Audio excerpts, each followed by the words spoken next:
And welcome my dear students. आपण ledger बघतो आहोत. लेजरच्या आतापर्यंतच्या सगळ्या लेक्चर्समध्ये आपण सिंपल एंट्री, कंपाऊंड एंट्री, सगळ्याचं जर्नल एंट्रीज, पोस्टिंग, मागच्या लेक्चरमध्ये आपण सबसिडियरी बुक्स सुद्धा पाहिली. सबसिडियरी बुक्समधनं पोस्टिंग कसं करायचं तेही पाहिलेलं आहे. नंतर आपण पोस्टिंग झाल्यानंतर बॅलन्सिंग कसं करायचं, ट्रायल बॅलन्स कसा बनवायचा, या सगळ्या प्रोसेसेस आपल्या बघून झालेल्या आहेत. आता आज मी काही इम्पॉर्टंट पुढचा एक पॉईंट असा त्याच्यातला घेणार आहे की जेव्हा आपण ट्रायल बॅलन्स बनवतो तेव्हा कुठल्याही लेजरला डेबिट बॅलन्स आहे का क्रेडिट बॅलन्स आहे आणि त्याचा सिग्निफिकन्स काय आहे, की तो डेबिटच बॅलन्स का क्रेडिटच बॅलन्स का, ते आज मी तुम्हाला सांगणार आहे. हा पर्टिक्युलर पार्ट जो आहे ना, हा पर्टिक्युलर पार्ट खूप इम्पॉर्टंट आहे, कारण हा बेस आहे तुमचा. जेव्हा आपण फायनल अकाउंट्स आता पुढचं बनवायला घेणार आहोत त्यावेळेला तुम्हाला हे कळलं पाहिजे की कुठल्या लेजरला डेबिट बॅलन्स आहे, म्हणजे त्याचा सिग्निफिकन्स काय आहे. हे तुम्हाला तिथे खूप उपयोगी पडणार आहे. ते आज मी तुम्हाला आज मेन इम्पॉर्टंट इथे शिकवणार आहे. आता तुमच्या स्क्रीनवरती जर्नल एंट्रीज दिसत आहेत, तर मी जर्नल एंट्रीज वाचण्यात वेळ घालवणार नाहीये. इव्हन मी लेजरचं पोस्टिंग सुद्धा करून घेतलेलं आहे, पण तरी सुद्धा मी पोस्टिंग तुम्हाला सांगणार आहे की मी पोस्टिंग कसं केलेलं आहे. सो आपण पोस्टिंग पण बघूयात आणि ट्रायल बॅलन्स बनवायचं आहे, बॅलन्सिंग करून ट्रायल बॅलन्स बनवायचं आणि मग त्याचा सिग्निफिकन्स काय आहे ते सांगणार आहे. ठीक आहे. So journalize the following transaction in the books of Messrs. Mihir Enterprises. Prepare ledger accounts and trial balance as on 20th February 2023. Date दिलेली आहे त्यांनी. 1st February sold goods to Raghav ₹6,000. Raghav account debit to sales account. कारण इथे in cash असं दिलेलं नाहीये. Raghav is our debtor. Amount is receivable from Raghav. So Raghav's account debit to sales account. Sales account is always credited. Amount आहे 6,000. Posting करताना आपण debit साईडचा आधी पोस्टिंग करतो. सो 1st फेब्रुवारीला टू सेल्स अकाउंट, राघवज अकाउंटच्या डेबिटला टू सेल्स अकाउंट 6,000. आपण एंट्री काय बघितली, Raghav's account debit to sales account. So first आपण डेबिट पोस्टिंग केले, मग सेल्समध्ये जाऊन बाय राघवज अकाउंट 6,000 असं पोस्टिंग केले. Received cash from Raghav ₹2,400 and discount allowed to him ₹600. Cash account debit, cash is coming in, cash account debit 2,400, discount allowed is our loss. So it is debited, discount allowed account debit 600 to Raghav's account. Raghav हा कोण आहे, आपला डेटर आहे. डेटरने आपल्याला पैसे पे केलेले आहेत. So is the giver Raghav, म्हणून राघवला क्रेडिट आहे. आता ही कंपाऊंड एंट्री आहे. पोस्टिंग करताना मी तुम्हाला स्प्लिट न करता पोस्टिंग कसं करायचं ते दाखवते. कॅश अकाउंटच्या डेबिटला 2,400 असं लिहायचं आहे आणि डेबिटला आपण क्रेडिटचा लेजर नेमचा रेफरन्स देतो. सो कॅश अकाउंटच्या डेबिटला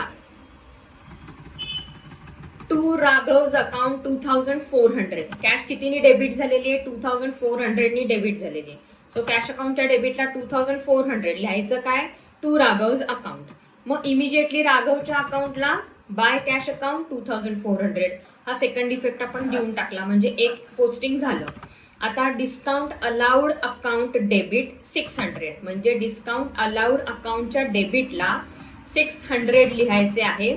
लेजर नेम काय, to Raghav's account. So date होती 3rd फेब्रुवारी, to Raghav's account 600. Discount allowed account debit to Raghav's account 600. मग राघवज अकाउंटच्या क्रेडिटला 600चा सेकंड इफेक्ट द्यायचा आहे, by discount allowed account 600. Second effect झाला, अमाऊंट सेम आहे. Next, bought goods from Anupam ₹8,000.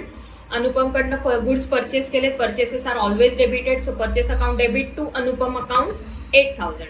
So purchase अकाउंटच्या डेबिटला टू अनुपम अकाउंट 8,000. अनुपम अकाउंटच्या क्रेडिटला by purchase account 8,000. Next, goods return by Raghav आहे. Goods return by Raghav ₹1,000. Raghav हा आपला डेटर आहे, त्यांनी आपल्याला गुड्स रिटर्न केलेले आहेत. जेव्हा गुड्स रिटर्न केले जातात तेव्हा गुड्स आर कमिंग इन, त्याला सेल्स रिटर्न म्हणतात. So sales, when sales are always credited, sales return are always debited, because sales are goods going out and sales return are goods coming in. What is coming in is debited. So sales return is always debited. Sales return account debit to Raghav's account. Sales return account आहे इथे to Raghav's account 1,000. Raghav account क्रेडिटला by sales return account 1,000. Second effect दिला. Goods return to Anupam. Goods purchase केले होते आपण अनुपमकडनं, आपण त्याला ते रिटर्न केलेले आहेत. When goods are purchases account is always debited. When goods are returned, purchase return is always credited because goods are going out. Who is the receiver? Anupam. Anupam हा आपला क्रेडिटर होता, त्याला आपण गुड्स परत देऊन टाकले. Anupam account debit to purchase return account. Anupam अकाउंटच्या डेबिटला to purchase return account 700. Immediately purchase रिटर्नच्या क्रेडिटला सेकंड इफेक्ट द्यायचा आहे बाय अनुपम अकाउंट 700. त्यानंतर cash paid to Anupam ₹1200. Anupam account debit to cash account. Cash is going out. So Anupam अकाउंटच्या डेबिटला टू कॅश अकाउंट 1200. कॅश अकाउंटच्या क्रेडिटला by Anupam account 1200. Cash sales ₹12,000. Sales are always credited. Cash is coming in. Cash account debit to sales account 12,000. Sales अकाउंटच्या क्रेडिटला by cash account 12,000. Check काय करायचं आहे, amount बरोबर लिहिताय ना, एक इफेक्ट डेबिटचा आणि एक इफेक्ट क्रेडिटचा आहे ना, हे चेक करायचं आहे. पुढे रेंट पेड ₹7,500. पेड म्हणलं की cash is going out. Rent account is our expenditure, so rent account is debited. Rent account debit to cash account. Rent अकाउंटच्या डेबिटला टू कॅश अकाउंट 7,500. इमिजिएटली कॅशच्या क्रेडिटला बाय रेंट अकाउंट 7,500. कमिशन रिसिव्ड 1,500. Received आहे, income आहे आपलं. Incomes are always credited. What is coming in is cash. Received म्हणले. Cash account debit to commission account 1,500. कमिशनच्या क्रेडिटला by cash account 1,500. Deposited into Bank of India ₹3,000. Bank of India is the receiver, so Bank of India account debit to cash account 3,000. Cash is going out, so कॅशच्या क्रेडिटला by Bank of India account 3,000. आणि last entry आहे salary paid 2,000 by cheque. Cheque म्हणलं की bank account येतं. Salary is our expenditure. Expenses are always debited. Salary account debit to bank of India account. Salary account आहे खाली. Salary अकाउंटच्या डेबिटला दिले to bank of India 2,000. Bank of इंडियाच्या क्रेडिटला बाय सॅलरी 2,000. कळलं. पोस्टिंग थोडंसं फास्ट झालंय, पण आता तुम्हाला पोस्टिंग येतंय म्हणून मी त्याच्यात वेळ नाही घालवत. मला जे सांगायचं ते महत्त्वाचं नंतर आहे, म्हणून मी पोस्टिंग सगळं तुम्हाला आधी दाखवलंय. आता तुमचं हे पोस्टिंग झालेलं आहे. प्रत्येक लेजर तुम्हाला बॅलन्स करून घ्यायचंय. मी एक कॅश अकाउंट तुम्हाला बॅलन्स करून दाखवतेय. आता बॅलन्सिंग करताना दोन्ही साईडची, डेबिट आणि क्रेडिट साईडची टोटल घ्यायची असते. डेबिट साईडची टोटल 15,900 आहे. क्रेडिट साईडची टोटल 11,700 आहे. हेवियर काय आहे, डेबिट. म्हणजे बॅलन्स कुठे लिहायचा, क्रेडिटला. बॅलन्स मॅच करायचा आहे आपल्याला. दोन्ही डेबिट आणि क्रेडिट मॅच करायचे. मग डिफरन्शियल अमाऊंट जी शॉर्ट बॅलन्स जिथे आहे, शॉर्ट अमाऊंट जिथे आहे तिथे लिहायचा. बाय बॅलन्स कॅरीड डाऊन असं आपण लिहितो. स्टार मार्क करतो. अमाऊंट येणार 4,200. बरोबर. डिफरन्शियल अमाऊंट लिहिल्यानंतर मॅच झाली बघा. दोन्ही साईडची टोटल टॅली मार्क्स द्यायचे आहेत. अपोजिट साईडला ब्रॉड डाऊन करायचंय. टू बॅलन्स ब्रॉड डाऊन म्हणायचे. डेट नेक्स्ट डे असते. जी डेट बॅलन्सिंगची आहे त्याच्या नेक्स्ट डेला ब्रॉड डाऊन करायचं असतं. असं मी तुम्हाला कॅश अकाउंट ब्रॉड डाऊन करून दाखवलेलं आहे. बॅलन्सिंग करून दाखवले. सगळी अकाउंट्स मी आता बॅलन्स करून घेते. तुम्ही पण तुमच्या एंडला करून घ्या. मग आपण ट्रायल बॅलन्स बनवूया. ट्रायल बॅलन्स बनवून घेऊया. आपण सगळी बॅलन्सेस अकाउंट सगळी बॅलन्स करून घेतलेली आहेत. तुमच्या इथे समोर दिसतंय. मगाशी मी कॅश अकाउंट दाखवलं होतं तुम्हाला. 4,200 बॅलन्स डेबिटला ब्रॉड डाऊन केला होता. So cash account has a debit balance of 4,200 असं आपण म्हणतो. का? कारण ब्रॉड डाऊन बॅलन्स डेबिट साईडला दिलेला आहे म्हणून. ठीक आहे.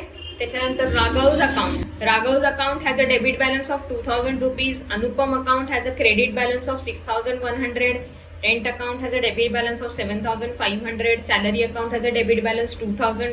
Commission has a credit balance 1,500.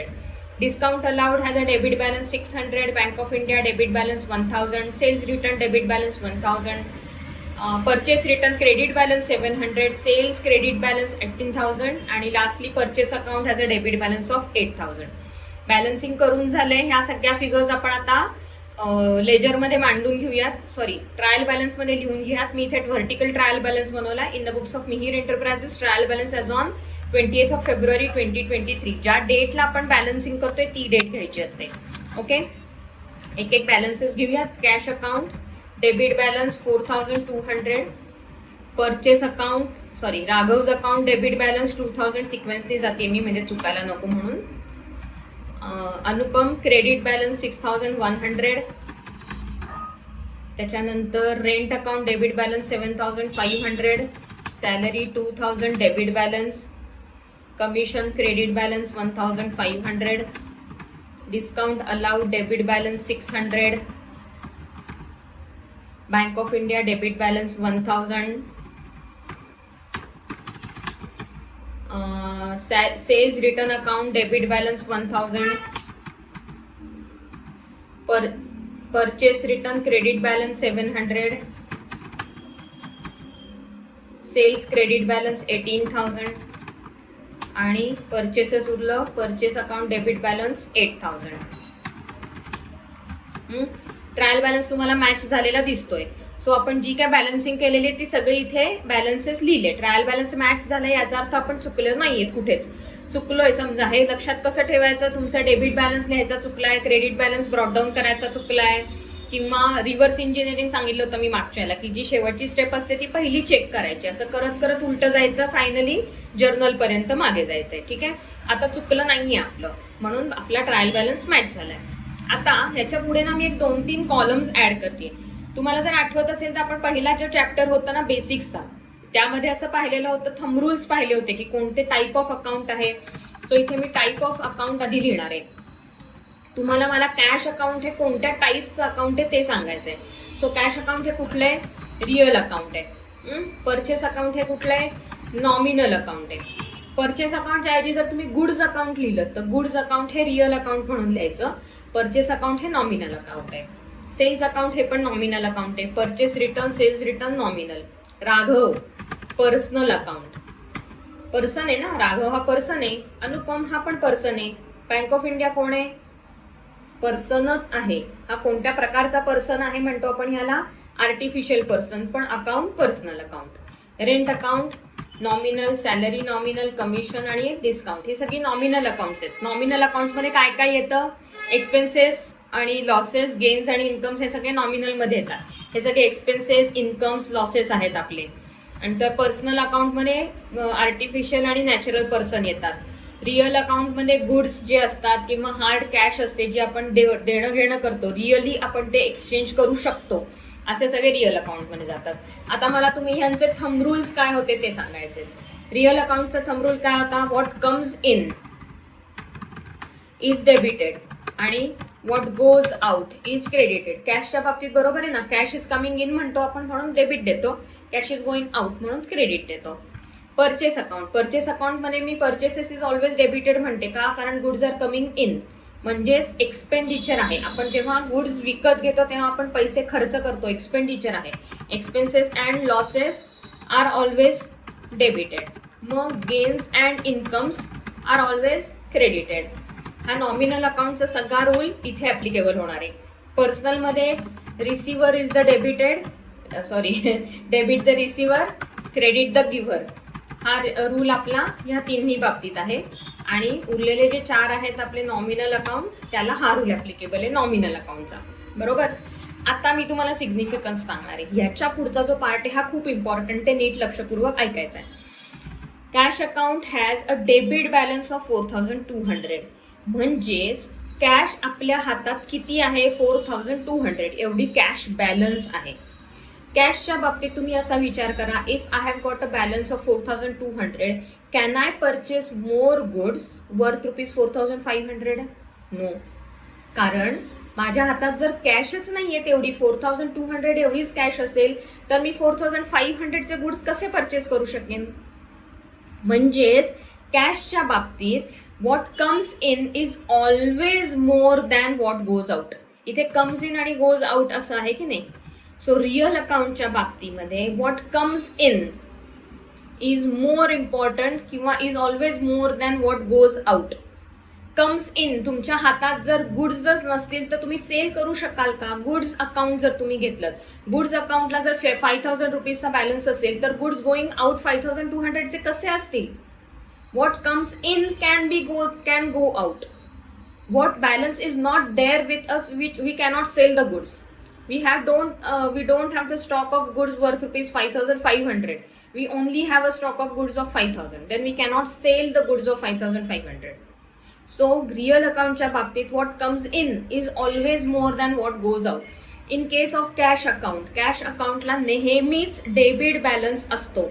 हे मी मार्क करून तुम्हाला अशासाठी देते की ज्या वेळेला तुम्ही कॅश अकाउंट म्हणाल, डोळे झाकून सांगायचं कॅश अकाउंटला डेबिट बॅलन्स आहे. कॅश अकाउंटला कधी म्हणजे कधीच क्रेडिट बॅलन्स असू शकत नाही.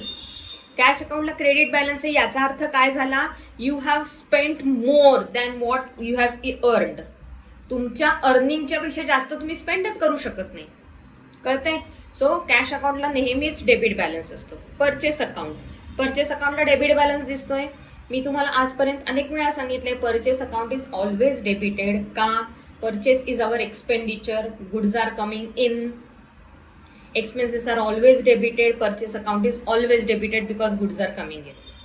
परचेस अकाउंटला कधी म्हणजे कधीच क्रेडिट बॅलन्स असू शकत नाही, म्हणून purchase account is always debited. याचाच अर्थ purchase account always has a debit balance. असंच अपोजिट सेल्सच्या बाबतीत असणार आहे. Sales are goods are going out. Sales म्हणजे काय? Goods are going out. It is our income. Incomes are always credited. So sales account always has a credit balance. It can never have a debit balance. लक्षात ठेवायचंय. Goods are going out. While we sell goods are going out, it is our income. Incomes are credited. When we say that sales are always credited, that means sales account has always a credit balance.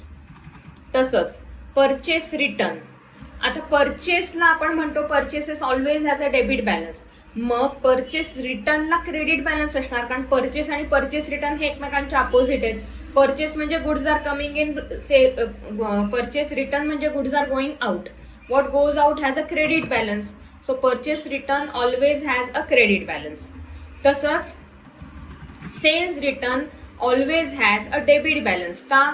Cells म्हणजे goods are going out, sales return म्हणजे goods are coming in. What goes out always has a credit balance. What comes in always has a debit balance. So cells return account has a debit balance. Raghav is a person. In our case, Raghav is our debtor. We have sold the goods to Raghav. So debtors कडनं पैसे receivable असतात. It has got a debit balance.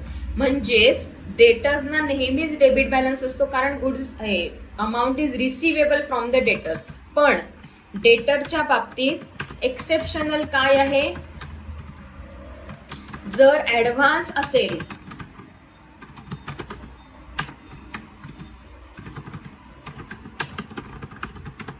Advance received असेल, जर डेटरनी आपल्याला आधी advance दिला होता आणि मग आपण गुड्स त्याला सप्लाय केलेले आहेत, तर एक्सेप्शनल केसमध्ये डेटरला क्रेडिट बॅलन्स असू शकतो. सो क्रेडिट बॅलन्स म्हणजे काय? ऍडव्हान्स रिसिव्ह झालेले आहेत म्हणून त्याला क्रेडिट बॅलन्स आहे. तसंच क्रेडिटर, अनुपम हा आपला क्रेडिटर आहे. We have purchase the goods on credit. So the amount is payable. Payable म्हणलं की ते क्रेडिटला असतं. सो क्रेडिटर्सना नेहमीच क्रेडिट बॅलन्स असतो. पण तसं डेटरचं मी सांगितलं, तसंच क्रेडिटरच्या बाबतीत पण आहे. क्रेडिटरच्या बाबतीत आपण जर ऍडव्हान्स दिलेला असेल क्रेडिटरला, तर तो डेबिट बॅलन्स दिसू शकतो. सो इथे असा थंब रूल वापरता येणार नाहीये. डेटरला नेहमीच डेबिट बॅलन्स असतो आणि क्रेडिटरला नेहमीच क्रेडिट बॅलन्स असतो. पण मोस्टली डेटरला डेबिट बॅलन्स असतो, क्रेडिटरला क्रेडिट बॅलन्स असतो. त्यांच्या नावाचं ते ना, डेट आणि क्रेडिट. सो क्रेडिटरला क्रेडिट बॅलन्स, डेटरला डेबिट बॅलन्स. एक्सेप्शनल केसमध्ये डेटरला जर क्रेडिट बॅलन्स असेल तर त्याचं इंटरप्रिटेशन काय आहे? डेटरनी ऍडव्हान्स दिलाय. किंवा क्रेडिटरला जर डेबिट बॅलन्स आहे तर आपण क्रेडिटरला ऍडव्हान्स दिलाय. ठीक आहे, या दोन गोष्टी लक्षात ठेवायच्या. Bank of India. Bank of India म्हणजे काय? बँक. बँकेमध्ये आपण काय डिपॉझिट करतो? कॅश. सो बँक आणि कॅश हे दोन्ही पॅरलली फंक्शन होतात. कॅश इन हँड आणि कॅश ॲट बँक असं म्हणतात. Both are cash, but in which form? Hard cash आणि cash in bank. So cash अकाउंटचा जसा आपण रूल अप्लाय केला तसाच इथे पण रूल अप्लाय करायचा की always bank account has always a debit balance. कारण अगेन बँकेत जर बॅलन्स नसेल, आता बँकेत 1,000 रुपयाचा बॅलन्स आहे तर मी 2,000 रुपये सॅलरीचा चेक इश्यू नाही करू शकत, because I have got only 1,000 rupees in my bank account. Particularly savings आणि करंट अकाउंट ही जी आहे त्यांना हा रूल ॲप्लिकेबल आहे डेबिट किंवा क्रेडिटचा. कधी कधी बँकेला क्रेडिट बॅलन्स पण असतो, पण तो त्याच्या टाईप ऑफ अकाउंटवर अवलंबून असतं. लोन अकाउंट असेल, ओव्हरड्राफ्ट अकाउंट असेल, सीसी अकाउंट असेल, त्याला क्रेडिट बॅलन्सेस असू शकतात, कारण ती बँकेने फॅसिलिटी दिलेली असते. आपल्याला एवढं डिटेलमध्ये बँकेविषयी अजून माहिती नाही आहे. आपल्याला सेव्हिंग्ज अकाउंट, करंट अकाउंट हे दोनच गोष्टी माहिती आहेत, तेवढ्याशी आपण फक्त रिस्ट्रिक्टेड राहूया. सो जर सेव्हिंग अकाउंट किंवा करंट अकाउंट असेल तर bank always has a debit balance. Rent account. Rent account हे आपलं काय आहे? Expenditure. Expenses are always debited. So rent account, rent paid account जर असेल तर that is always debited because it is our expenditure. Salary account. Salary account is always debited because it is our expenditure. So salary account always has a debit balance. सॅलरी अकाउंटला credit balance आला तर विचार करायचा काय चुकलंय आपलं. So expenses are always debited, so expenditure always has a debit balance. Commission received आहे इथे, it is our income. Commission received म्हणतो जेव्हा आपण, तेव्हा ते आपलं इन्कम असतं की नाही. कमिशन रिसिव्ड इन्कम आहे, incomes are always credited. So commission received account will always have a credit balance. इथे जर कमिशन पेड म्हटलं असतं तर तो आपला एक्सपेंडिचर झाला असता. आपण पे केलंय commission, it is our expenditure. Expenses are always debited. मग कमिशन पेड असेल तर त्याला डेबिट बॅलन्स असेल, कमिशन रिसिव्ड असेल तर त्याला क्रेडिट बॅलन्स असेल. Lastly discount allowed. आपण डिस्काउंट अलाउ केलेला आहे, so it is our loss. Losses are debited, so discount allowed account always has a debit balance. आता इथे ट्विस्ट असे असतात, डिस्काउंट अलाउडच्या ऐवजी नुसतं डिस्काउंट अकाउंट लिहिलं तर आपण हुशार आहोत. आपल्याला माहितीये डिस्काउंट रिसिव्ड किंवा डिस्काउंट अलाउड असं स्पेसिफिकली न देता नुसतं डिस्काउंट दिलंय. मग आपण काय समजून घ्यायचं, डेबिट बॅलन्स आहे का ते बघायचं. डेबिट बॅलन्स असेल तर it is our loss, it is discount allowed. जर क्रेडिट बॅलन्स असेल, नुसतं डिस्काउंट लिहिले आणि क्रेडिट बॅलन्स असेल तर तो डिस्काउंट रिसिव्ड आहे, इन्कम आहे आपलं, म्हणून त्याला क्रेडिट बॅलन्स आहे. तसंच कमिशनच्या बाबतीत, कमिशन पेड असेल expenditure debit balance, commission received असेल इन्कम क्रेडिट बॅलन्स. इथे जर मी नुसतं कमिशन अकाउंट क्रेडिट बॅलन्स दिसतोय तर आपल्याला कळायला पाहिजे हा कमिशन क्रेडिट आहे का, म्हणजे हे इन्कम आहे बरं का, असं आपल्याला कळायला पाहिजे. लक्षात आलं. आता असंच ना रिटर्न्स, सेल्स रिटर्न आणि परचेस रिटर्नच्या बाबतीत पण असतं बरं का. नुसतं रिटर्न्स देतात आणि डेबिट बॅलन्स लिहून दिलेला असतो. सो रिटर्न्स आणि डेबिट बॅलन्स असेल तर काय करेक्ट, सेल्स रिटर्न. कारण सेल्सला क्रेडिट बॅलन्स असतो आणि सेल्स रिटर्नला डेबिट बॅलन्स असतो. सो नुसतं रिटर्न्स असं आलं आणि डेबिट बॅलन्स आला तर आपल्याला कळायला पाहिजे की स्ट्राईक व्हायला पाहिजे की हे नुसतं रिटर्न्स डेबिट बॅलन्स आहे म्हणजे हे सेल्स रिटर्न आहेत, नुसतं रिटर्न क्रेडिट बॅलन्स आहे म्हणजे हे परचेस रिटर्न आहेत. ठीक आहे, असं बऱ्याच बाबतीत होतं बरं का. हे आता मी तुम्हाला सांगितलं तसं commission, rent received, rent paid अशा बाबतीत पण असू शकतं. ठीक आहे, फीज रिसिव्ड, फीज पेड असं पण असू शकतं. तर तुम्हाला बघायचं आहे डेबिट बॅलन्स आहे का क्रेडिट बॅलन्स. कळलंय. हा जो सिग्निफिकन्स आहे, इंटरप्रिटेशन आहे, हे खूप इम्पॉर्टंट आहे फायनल अकाउंट्स जेव्हा आपण बनवतो त्यावेळेसाठी. फायनल अकाउंट्सचा बेस ट्रायल बॅलन्स असतो. ट्रायल बॅलन्सचं इंटरप्रिटेशन जर तुम्हाला जमलं नाही तर फायनल अकाउंट्स करता येणार नाही.